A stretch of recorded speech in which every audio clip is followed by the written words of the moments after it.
A Calgary woman is viciously attacked on a CTrain platform. She just kept on hitting me and hitting me.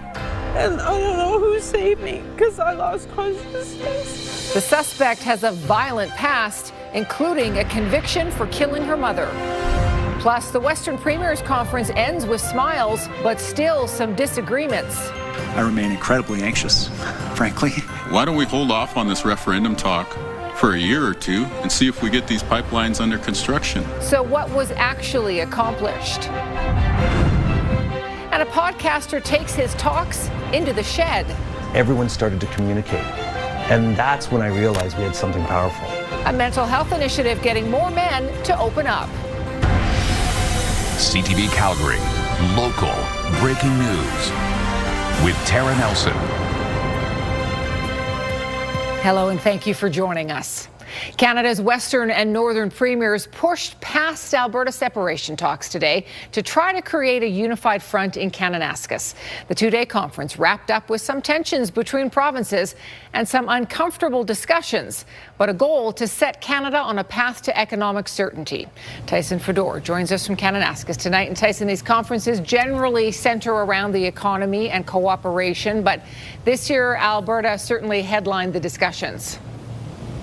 Well, Tara, these conferences generally discuss economic corridors, expanding them. That was what was on the plate for these meetings, along with removing federal trade barriers. But the elephant in the room, Alberta separation, a referendum set to be scheduled for this October, called by Premier Danielle Smith, was the talk of many of the discussions. But the premiers did walk away with global uncertainty on a united front. It was smile for the camera for Canada's western and northernmost premiers as a two-day summit in Kananaskis wrapped up. We had a productive discussion sharing successes and lessons learned. But this conference would not include Alberta in the future if Albertans vote in favor of having a separation referendum and the Leave Confederation side wins. BC Premier David Eby and Premier Danielle Smith have had a strained relationship over pipelines and the MOU signed by Alberta and the Prime Minister. I disagree profoundly with Premier Smith's referendum. I think it is a huge mistake. And Premier Smith disagrees with me profoundly about issues related to a pipeline to the North Coast and the North Coast tanker ban. That's okay. And to race the actions of BC premiers going all the way back to Christy Clark to set up barriers and try to derail our economic infrastructure to the coast. As a sign of a Team Canada approach, Premier Eby gifted the premiers of Yukon, Northwest Territories, Manitoba, Saskatchewan and Alberta with a Team Canada Soccer World Cup jersey ahead of next month's tournament. BC Premier David Eby has railed against Smith's separation plebiscite, calling separatists treasonous. I remain incredibly anxious, frankly. It would be a disaster for the Yukon if Alberta were to leave Canada. 2 weeks ago, an Alberta court threw out a separation petition due to the failure of the province to consult with First Nations on the question, even though it was a citizen-initiated petition. That caused friction with Manitoba Premier Wab Kinew and Smith. But we want to make sure that we have a very clear understanding of what the duty to consult really means and what it doesn't mean. And I think at the moment there's a lack of clarity on that. It is not up to the petition gatherers to fulfill the duty to consult. It is up to you as the Alberta government to fulfill the duty to consult. Why don't we hold off on this referendum talk for a year or two and see if we get these pipelines under construction?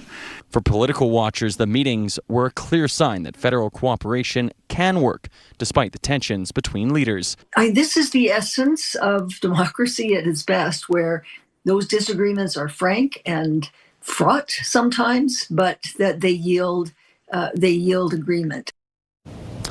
Now, despite the tension in the room, Premier Smith did gift each of the premiers a brand new pair of cowboy boots. The premiers did walk away from today's meeting, sending a strong message to Ottawa that they need to get major projects built for a stronger Canada. Tara? Okay, Tyson, thank you. We turn now to a shocking, unprovoked attack at a Northwest CTrain station. A Calgary woman was jumped just over a week ago. In an effort to rob her, her assailant punched her, knocking her down and knocking her out. The victim woke up in hospital, badly injured. Her bruising is disturbing, but so is the suspect's long and violent criminal past. Here's Tyler Barrow. Around 7:30 p.m. on May 15th, Sandra Steffens was waiting on the Crowfoot CTrain platform heading to Tuscany. She remembers a woman running toward her and yelling, Running at me, "Give me your bag. I'm not giving you my bag." And then she just started beating me. Steffens was left beaten, bruised, and emotionally broken. She was hit in the face, thrown to the ground, and kicked multiple times. She just kept on hitting me and hitting me. And I don't know who saved me because I lost consciousness. She woke up in the hospital with broken ribs and a concussion. I was sitting there trying to get on a train, and I got beaten the shit out of me. And I'm 11 days later, and I can't even go back to work. Steffens spent 8 days in the hospital and will need facial reconstruction surgery. Calgary police have charged Brittany Jewel Mahenjan. The 34-year-old has an extensive history with police and the courts. She is scheduled to appear in court Wednesday on a number of offenses, including robbery, break-and-enter, and breach of probation. She was previously charged with aggravated assault after an incident at the Lions Park CTrain station in 2013. And in 2012, Mahenjan was convicted in what the court called a vicious beating death of her mother and sentenced to 5 years in prison. Steffens, disgusted and distraught by her experience, wants more done to make transit safe and advises riders to be ready for anything. Be aware of your surroundings. Because your surroundings, you never know. For riders, the incident is a reality they live with. It makes me pretty uncomfortable because that could be anyone. Could be me, could be someone I know. Sometimes I feel like I have to just keep my distance. In response to Steffens being attacked, the ward's councillor Kim Tyers says transit safety is an issue her office frequently is contacted for, adding, despite the city investing millions of dollars into safety initiatives over the past few years, we have yet to see meaningful impacts from that spending. She points to the need for new solutions. Tyler Barrow, CTV News, Calgary. City Council tonight is debating whether to scrap the free fares transit zone through the downtown core.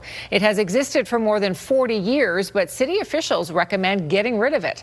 Jordan Canagan is at the City Hall LRT station tonight, and Jordan, Council has heard from hundreds of people on this issue. And Tara, in fact, the mayor and some councillors say the feedback on this issue has been overwhelming. The phone calls, the emails have barely stopped from people who are in favor of keeping the free fare zone through the city's core. Now, they just started the discussion about this item in City Hall behind me, but they went behind closed doors immediately. Now, council committee voted in favor of scrapping the free fare zone earlier this month, but of course it's council as a whole that has the final say. That decision has not been made yet. The zone allows people to hop on and off the train without paying between City Hall and the downtown West Kirby stations. But city officials say getting rid of it could help boost the perception of safety and generate about $5 million per year. Now, the mayor says he's heard from at least 1,000 people over phone and email in the last week. Other councillors have heard similar. I don't think that even the report from administration really made a very strong case in terms of why we would get rid of the free fare zone. And certainly we heard from everybody, every community partner, every individual who came to the public hearing that they didn't think it was a good idea. Now, the proposal to get rid of the free fare zone has also received pushback from groups such as the Chamber of Commerce and Tourism Calgary. As I mentioned, they just went behind closed doors to start the debate on this. A vote and a final decision will come later on this evening. Tara? Okay, Jordan, thank you. Police say speed may have been a factor in a fatal crash on Crowchild Trail overnight. A 35-year-old man died when his car hit a concrete barrier around 2 a.m. Police say he lost control while exiting onto Northland Drive Northwest. The vehicle flipped onto its roof and caught fire. The man was thrown from the car and died at the scene. He was the only person in the vehicle. A motorcycle rider suffered serious injuries after colliding with a semi this afternoon. It happened around 2:30 at the intersection of 61st Avenue and 68th Street Southeast. 61st Avenue westbound is still closed there tonight while police investigate. You're watching CTV News, Calgary. A new national survey shows Canadians are expected to travel less this summer. Unless you fall into Gen Z, and then you might have plans to hit the road. Moses Woldu has more on what the numbers say and how the Calgary area stands to benefit. Hunter Bratt is wrapping up another year of university and is looking forward to a trip with a group of friends through Canada and the U.S. this summer. We all take one vehicle and we kind of plan our stays, maybe not so much the fancy hotels, but we'll camp instead of a hotel or we'll stay in hostels. Bratt counts himself firmly as Gen Z, and that's precisely the age group poised to travel more this year than older demographics. Part of that is the increased pressure created by social media posts. For Bratt, it's a mix of influences. My parents and people around me are still egging me on while we're young to go out, see the world. As you know, when we get older, we kind of suck in the corporate life. While a survey by TD shows Canadians as a whole are looking to travel less this summer, citing rising costs in fuel as part of the reason. One travel expert says it's much more complicated. They do want to travel. So what they're looking at is maybe shorter trips instead of a week, 5 days, maybe staying home, a domestic travel versus going international to Europe or other places. And Alberta stands to benefit, according to Kayak Trends. A new survey is showing the demand for vacations to Calgary is surging. It's in the top 3 most popular domestic spots and actually in the top 10 most popular destinations, up there alongside London and Lisbon. Adrian Simic says the province's diversity, from festivals to nature, is a winning combination. People want to connect with their country and nature, and Alberta really has some of the most beautiful landscapes. Onada Forbes does caution those trying to save a few dollars this summer to remember buying insurance. Don't skimp on it or don't skip it, because it really does protect your investment. As for Pratt, he hopes to enjoy what's out there. I still think it's pretty important that you go out and see other cultures. Moses Wildu, CTV News, Calgary. Kayak Trends also says now until the middle of June is when Canadians will find the best value for domestic trips. Well, let's bring Danielle in. Why would any Albertan want to leave if we had hot, sunny days like this? Right, like this. It's like we're in the middle of summer right now. Record-breaking heat in some communities. Medicine Hat got to 35 earlier today, now at 34. In the 30s, Milk River up through Lethbridge, Brooks to Drumheller. So we have a couple ingredients in place. We have the heat. We also have thunderstorms. And when you combine these two things and many other ingredients that are in place, there is the risk of severe thunderstorms out there. So if you do see something tracking towards you, because there are some cells that can intensify and become more severe throughout these next few hours. All right, let's just look at the next 24 hours for Calgary. It's quiet in Calgary for this evening, but tonight showers and non-severe thunderstorms possible. Small chance of an isolated shower in the morning hours and a small chance later in the day, which is some cloud cover increasing. Tomorrow will be hotter than today with a high of 28 expected. More details coming up, Tara. Thanks, Danielle. Still to come, the man who sold a gun used to kill 2 Edmonton police officers is found guilty. The judge said while the accused didn't pull the trigger, he should have known something terrible could happen. And later, like a TED Talk, but a shed talk, an intimate setting for more men to open up.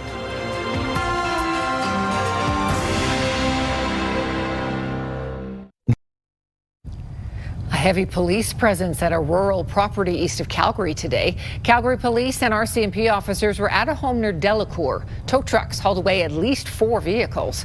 Police tell us officers executed a search warrant connected to a major crimes investigation, but would not elaborate. There is no word yet of arrests. The man who sold a semi-automatic rifle, later used to shoot and kill 2 Edmonton police officers, has been found guilty of manslaughter. As CTV's Amanda Anderson reports, it's a conviction rarely seen in Canada. The impact it has had on our organization cannot be understated. Emotions ran high inside an Edmonton courtroom as family and colleagues of 2 police officers killed in the line of duty heard the verdict. Many cried as the justice found Dennis Okimau guilty of 17 charges, including manslaughter, criminal negligence causing death, and criminal negligence causing bodily harm. The court heard Okimau sold this semi-automatic German sports gun, 80 rounds of ammunition, and drugs to a 16-year-old with a history of mental illness. The investigation was not an easy task, but the dedication of our members and partners never wavered, which is evident in their innovative and meticulous approach to arresting and laying charges. The teen used the gun to ambush police who responded to a domestic call at his family's apartment. He killed Constable Travis Jordan and Constable Brett Ryan. The teen also shot his mother, then killed himself. Before that day, the teen used the same gun to shoot an employee at this pizza shop. When the charges got laid, I was I was curious as to how it was going to turn out. Criminologist and former EPS inspector Dan Jones was surprised by the guilty verdict. I wasn't expecting the manslaughter. I was maybe expecting the criminal negligence causing death, but I was not expecting a manslaughter conviction. He says it's rare. The last time he can recall a similar conviction was around 2009, when 2 men were convicted of manslaughter for giving a rifle and ride to the man who killed 4 RCMP officers in Marithorpe. I think the systems are starting to get tired and say we need to do something about this, and I think this is a message. In Canada, manslaughter sentences can range from probation to life in prison, depending on the severity of the crime. When a firearm is involved, a conviction carries a mandatory minimum of 4 years behind bars. A date for Okimau's hearing to determine his sentence will be set next month. Amanda Anderson, CTV News, Edmonton. A Canada-wide warrant is out for a man wanted in connection with the killing of a Calgary man. 25-year-old Makui Nile is charged with murder after a man was fatally assaulted in Ogden. Nile is 6 feet tall, 154 pounds, with black hair and brown eyes. On March 25th, police responded to a report of a fight at a home on Crestwood Road southeast. 28-year-old Dor Thor Metjakok was rushed to hospital where he died. Another man, 22-year-old Wedgil Bromet, was previously charged with second-degree murder in this case. Calgary police have charged 2 men following a number of collectible thefts. 4 stores in the southeast were hit last year between July and September. Investigators say the suspects used power tools to get into the stores, and they targeted collectible cards. They also relied on stolen vehicles and then abandoned them after each incident. Some of the occurrences, they weren't actually successful in gaining entry. However, they did cause significant property damage. And so with that, there were some mischief charges disguised with intent charges, as well as some break and enter charges. Police think they've recovered about $10,000 worth of stolen merchandise. Anyone with more information is asked to call police. This is CTV News, Calgary. All right, let's bring Danielle back in now. So what does the rest of the week have in store for us? Well, the rest of the week has a lot of heat, especially through the work week. And for many communities in southern Alberta, this means the heat warning will remain in place right up until Friday. Now, for us in Calgary, it's still hot. It's hot during the day. It's hot overnight. It's just not warning criteria hot. Not quite, anyway. But just to the east of us, it is, and that's always factoring in the daytime highs and the overnight lows. When the overnight lows are in the high teens, it's even hard to get that relief even in those overnight areas, and that's what we're dealing with here in many communities. Check out these temperatures: 31 in Milk River, 34 in Medicine Hat, 33 in Brooks, and 32 in Drumheller. Calgary, we're sitting at 26. We're going to get hotter over these next few days, and so will all communities in southern Alberta. So the heat is going to get a little more intense as we go here. Heat warning in place foremost up through Medicine Hat over to Champion, and just to the east of Calgary. Strathmore is included in that through Drumheller and up. So again, that heat warning will remain in place. Now let's slap on the severe thunderstorm watch that is in place in this lighter yellow here. There is the risk of these cells becoming more severe. So that means the larger size hail today, even those stronger wind gusts over 100 kilometers per hour as these cells roll through. We did have one earlier that tracked just to the west of Empress, and that has since weakened. Let me show you though, because there's a lot of activity going on, and this is certainly one of those days to take these storms very seriously because they can intensify fast. We do have cells at this point. They're not severe, but there are thunderstorm cells in the southwest corner, and then we have this line that's been developing.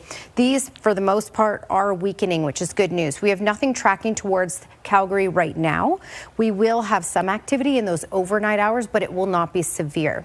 All right, so we have one cell that's tracking just to the south of Serial. Serial is catching the edge of that. And then we have one that will likely make its way to Drumheller.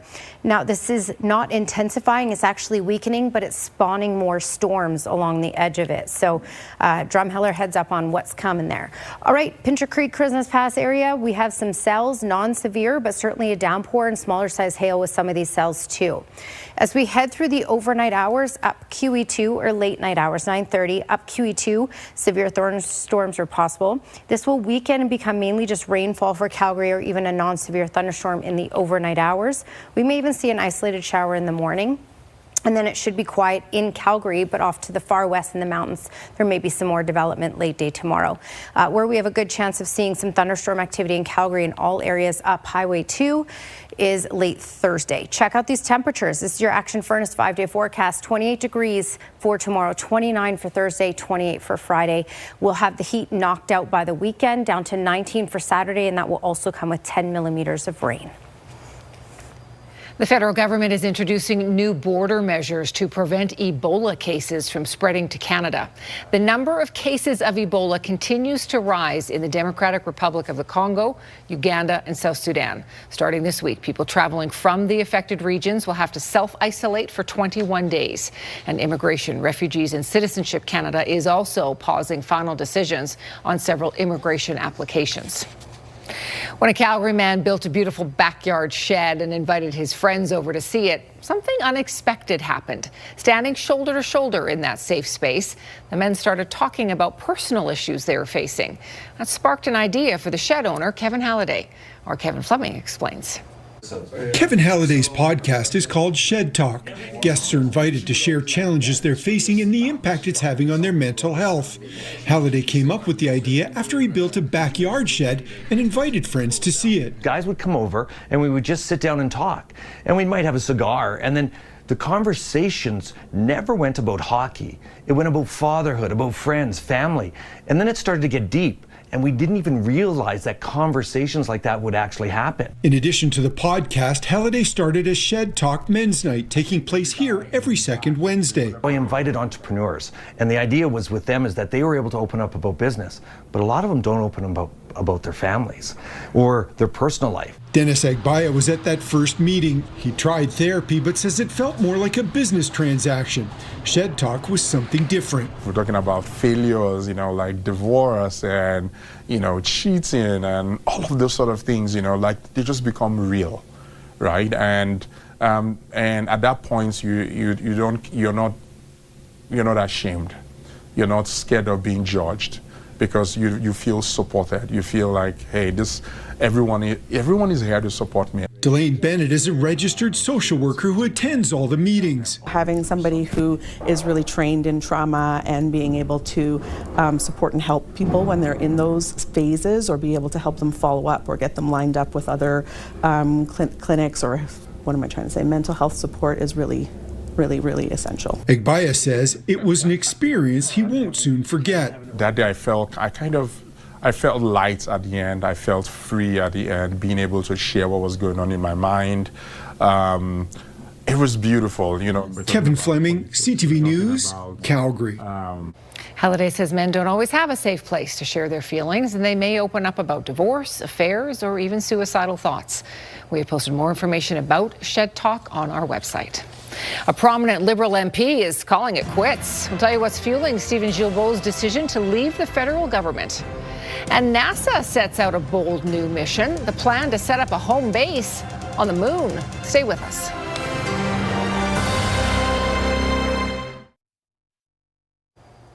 Former Environment and Climate Change Minister Stephen Guilbeault's time as a Liberal MP is coming to an end. That's according to multiple sources who've spoken to CTV News. Guilbeault previously resigned from cabinet, citing the government's shift on climate change policies. And on Wednesday, he is expected to walk away from federal politics. Here's Michael Couture. Prime Minister, Mr. Guilbeault, has he told you about his future, sir? Prime Minister Mark Carney sidestepped questions about his former minister, who will soon become his former MP. After nearly 7 years on Parliament Hill, Stephen Guilbeault confirmed to CTV News that he is quitting politics. He's expected to make it official at the Liberal caucus meeting on Wednesday. I really appreciate his work, his advocacy, and I'm fully respectful of his decision. Now, last year, Guilbeault resigned from cabinet after the federal government inked a memorandum of understanding with Alberta with a plan to build a new pipeline. The further rolling back of Trudeau-era environmental policies was seemingly the breaking point. I'm a good friend of Stephen. Industry Minister Melanie Joly says past policies on climate change weren't perfect. We've seen the good impacts of that policy, but we've seen also the downfalls. And we need to be able to do both. We need to make sure that we bring Albertans on board. Guilbeault's departure comes as more than a dozen Liberal MPs wrote to the Prime Minister last month expressing concerns over policy changes like the new industrial carbon price in Alberta. I believe many others are questioning themselves, and they should stand up and leave that party if they do believe the environment is important. Are you worried about losing a majority over environmental policies and some resignations? No. The leader of the Green Party worries the Prime Minister has changed. I don't find that there's anything left, whatever it was that I thought Mark Carney cared about relating to the climate crisis. I no longer find any traces of it in his policies. Liberal Nate Erskine-Smith is also stepping down, while Jonathan Wilkinson has been appointed as the ambassador to the EU. The three departures will eventually trigger more by-elections, which could affect the Liberals' thin majority. Mike Lecouteur, CTV News, Ottawa. Help is on the way for Canadian communities battling wildfires this season. To lease 10 additional wildfire-fighting aircraft that will support our provinces and our territories in their response, and that will be available beginning this wildfire season. The 10 aircraft include air tankers and helicopters. The planes will be stationed across the country based on expected need. Instead of buying the aircraft, Ottawa chose to lease them so they could be used immediately with pilots already in place. A big announcement from NASA today as the U.S. looks to build a permanent settlement on the moon. NASA hopes the multi-billion-dollar project will land people and equipment on the moon every 6 months, gradually building up a base where astronauts can live and work long-term. Here's Rena Roy. America may eventually have its very own home base on the surface of the moon. We are creating a future where exploration is not just an incredible moment in history, but the first foothold beyond Earth for all of humanity. An update to the $20 billion project shared by NASA today will help send the building blocks of the base to the moon every 6 months, with the hope of developing a long-term settlement where people can live and work. We envision the moon base to be hundreds of square miles with different assets, all building up to the objective of permanent lunar presence. NASA estimates that the plan will take place over the next 7 years in 3 phases. First, NASA and its partners will regularly send rovers and technology to test things like mobility, power, and comms. Then the work will begin on building semi-habitable areas for astronauts so that they can start to operate on the moon's surface consistently.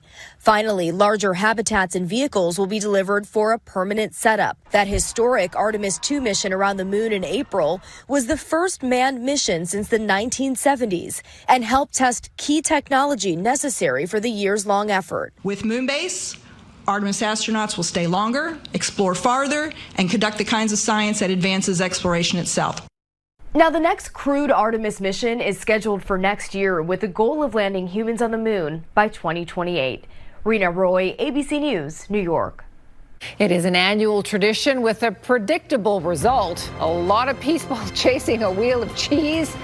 Somebody always gets hurt on the way down. Our trending videos are next.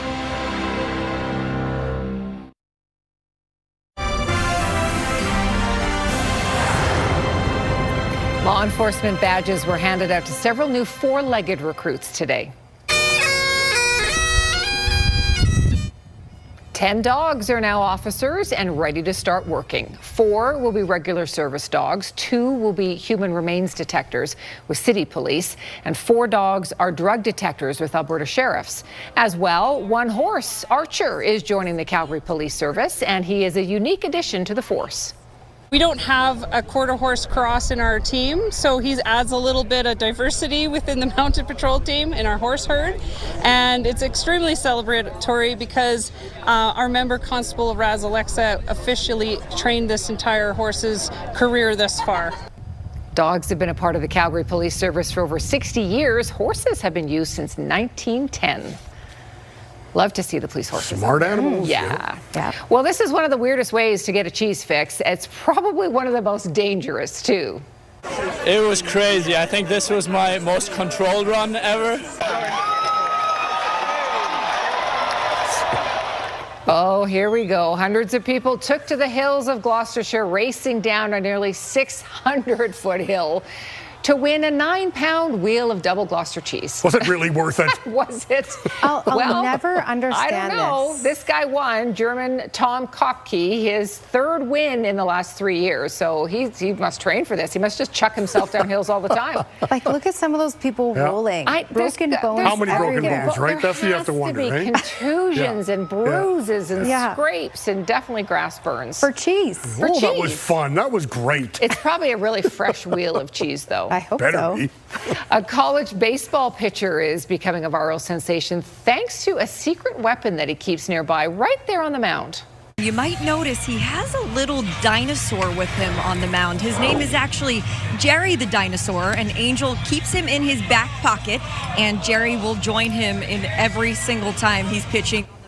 Okay, so it turns out this UCLA pitcher, Angel Cervantes, keeps a little dino buddy with him when he's on the mound. Cervantes says he looks down, he takes 2 breaths, he sees Jerry there, and it helps to calm him down.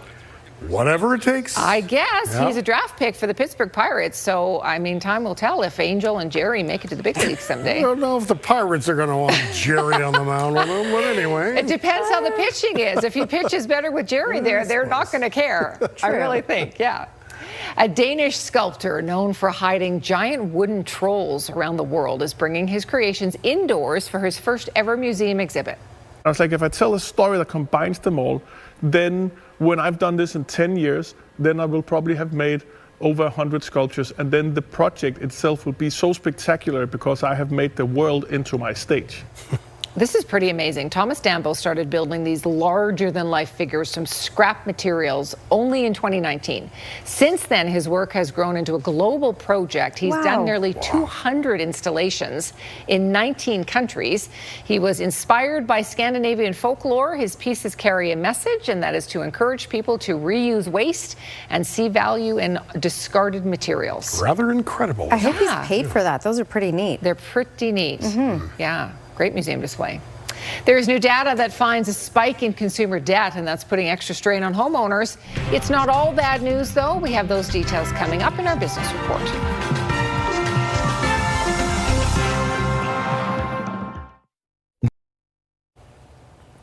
All right, camera bouncing around. It's a little gusty in parts of the city, but it's quite nice in Calgary. We have some heat, but not as excessive as areas to the east and southeast of the city. Checking this out. Look at these temperatures well into the 30s. Medicine Hat, Brooks, 32 in Drumheller, 30s for Lethbridge over to Milk River. Calgary, we're at 26. That's our high today. Current temperature, we will be warmer tomorrow, but just outside of warning criteria. Where we have the heat warning in place is, as you can see, east of the city, foremost up through Medicine Hat, Champion, Strathmore, Drumheller. These areas we're looking at, of course, hot days for the rest of the work week pretty much, and hot nights as well into the high teens. So hard to get relief. We also have a severe thunderstorm watch in place. Cells, there is the potential that these cells could turn severe, and it could be really quick. Right now we do have a lot of storm cells tracking through. I'm going to zoom in on a couple of these because we have one. This is actually a cluster of cells tracking towards the Drumheller area. As you can see, all these cells are tracking towards the northwest. Right now, none of these are intense, smaller size hail, but they could intensify. We also have some cells around the Pincher Creek, Crowsnest Pass areas you can see here. There is nothing headed towards Calgary right now, but overnight tonight, certainly some showers and even a non-severe thunderstorm is possible in those overnight hours around midnight and 1 a.m. especially. Maybe an isolated sprinkle carrying into tomorrow morning. And then a very small risk tomorrow afternoon, but a high of 28, so even hotter tomorrow. That's your 24-hour forecast, brought to you by Action Furnace. Fix right or it's free. A woman who was attacked on a CTrain platform is suffering from serious bruising and other injuries. A woman hit, threw and kicked Sandra Steffens at the Crowfoot station 11 days ago, leaving her unconscious. 34-year-old Brittany Mahingan, who has a violent criminal history, is charged. City Council is debating the future of the LRT free fare zone downtown. A committee voted to get rid of it, but many councillors have heard numerous calls from voters to keep it. At the Western Premiers Conference in Kananaskis, Manitoba's Wab Kinew called on Danielle Smith to pause Alberta's separation vote for a year or two to see if pipeline projects can begin. There is record-breaking heat gripping Europe right now. London hit a record 35 degrees today. It also recorded a rare tropical night, meaning the temperature stayed above 20 degrees.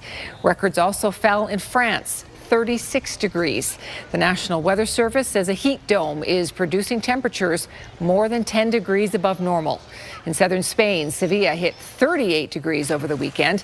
The area could see a 40-degree weather later this week. One of Central Alberta's busiest camping spots has seen a significant loss of lake water over the past few years. CTV's Curtis Goodrum has more on the struggling summer village of Gull Lake. Louise Greenhall is visiting Gull Lake for the first time in 5 years. We were here before because it's so beautiful. She says the lake has changed in that time. We were kayaking in here yesterday and we could go quite far out because it's not really very deep.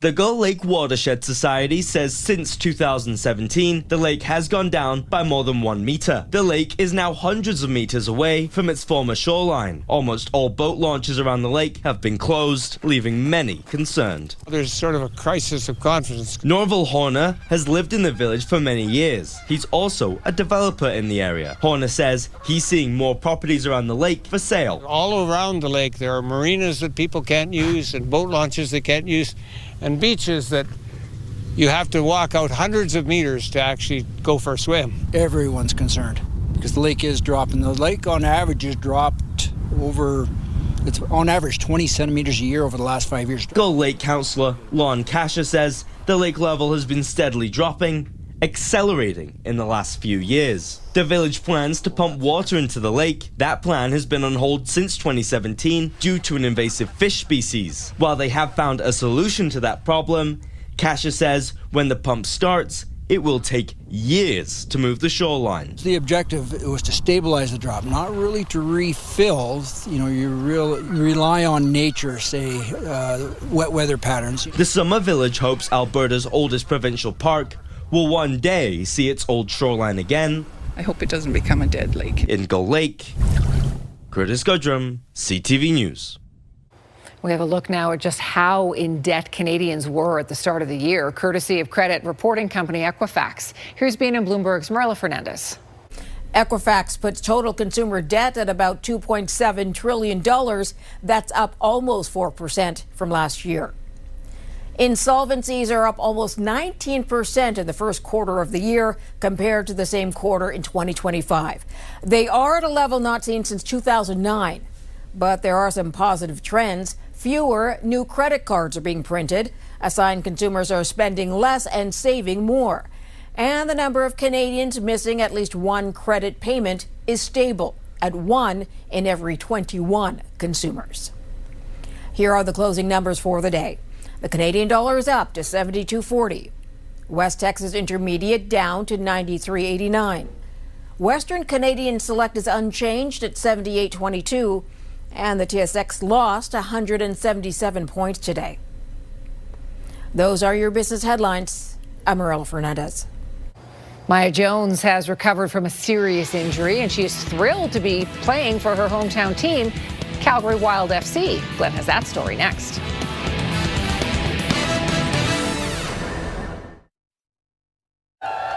The Montreal Victoire are back home celebrating their professional women's hockey league championship. They were at an event at Montreal City Hall today. Members took turns signing the Golden Book that is reserved for notable people who have made contributions to the city. That is certainly them.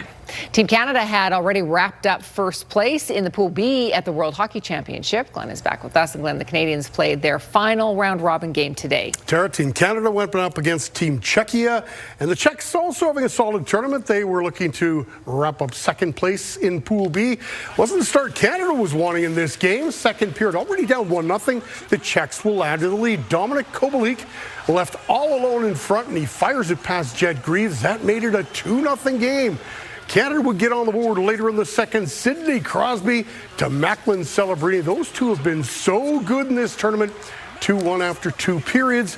And that seemed to give Canada some jump because they would tie it up in the third. Once again, it's Crosby to Celebrini, second of the game. We are all tied at 2 apiece, and Canada gets their first lead of the game a couple of minutes after that. Parker Witherspoon the shot. John Tavares jumps on the loose puck and scores. 3-2 Canada. That's the way this one would end up. Canada will now face the United States in the quarterfinals on Thursday. The Brooks Bandits had a parade last night to celebrate their second straight BCHL championship. The Bandits beat the Nanaimo Clippers 4-3 in overtime on Saturday night, and the celebration continued last night with a victory parade in Brooks. The Bandits have continued their winning ways in the BCHL. Nice night for the fans to celebrate yet another championship for this fine organization.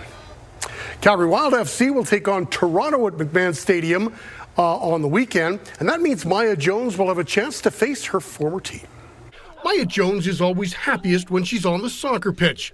Unfortunately, the 25-year-old hasn't been able to do much of that the last year and a half. Jones' career had been derailed after suffering a broken foot. Yeah, I mean, it's been really hard. I think any athlete can say that injuries are the worst thing that you can ever experience, especially an injury that takes you out for an entire year and a half. And I think mentally it's been the most difficult thing I've ever had to go through in my career. Wild FC picked up Jones in the offseason, meaning she would have a chance to play for her hometown team. Jones says pulling on that Wild jersey was surreal. I've said it a lot of times, but it was just a very emotional moment just for my family to be in the crowd and watching me after such a long injury.